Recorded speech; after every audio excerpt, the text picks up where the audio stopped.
আমরা যারা অভিনয় করি তারা এক ধরনের অভিনয় করতে করতে আমাদের নিজেদেরকে কিন্তু আর বদলাতে পারি না। কিন্তু 200 ছবির পর সাকিবের অভিনয় যখন আমি মুগ্ধ হয়ে দেখতে বাধ্য হই, তখন মনে হয় সামনে আরো অনেক কিছু আছে। এবং আপনারাও জেনেছেন গত কয়েক বছরে এই লক্ষ্মী ছেলে অনেক কিছু করে যাচ্ছে। লক্ষ্মী মানে জয়া বলতে চেয়েছে লক্ষ্মী মন্ত, যে পয়সা ঘরে আনে সেও লক্ষ্মী।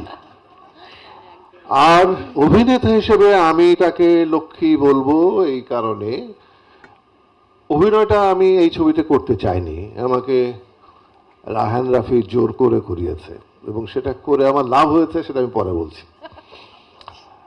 আমি একটা কাজ করতে যেয়ে চারপাশে সবকিছু দেখতে ভালোবাসি।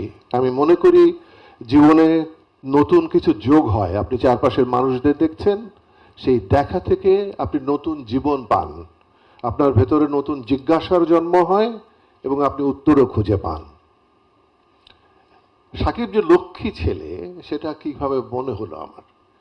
আমরা কিন্তু অধিকাংশ এই ছবিতে যারা অভিনয় করেছি প্রত্যেকে টেলিভিশন বা মঞ্চের নিয়মিত অভিনেতা। আমাদের কিন্তু একটা শৃঙ্খলার মধ্য দিয়ে বড় হতে হয়। আমরা যখন স্টুডিওতে তাণ্ডবের শুটিংয়ে রয়েছি, আমি চারদিকের আয়োজন দেখছিলাম আর মুগ্ধ হচ্ছিলাম, এটা কি আমার দেশ? আমি যখন রায়হান রফিকে দেখছি, একজন নির্দেশক কি এইভাবে কাজ করেন? একটা টিমকে দেখছি, এরকম ভাবে কাজ হয়। আমি কাজ করতে চাইনি, যদি না করতাম এগুলো সব মিস করতাম, আমার জীবনের একটা বড় অভিজ্ঞতা তৈরি হতো না।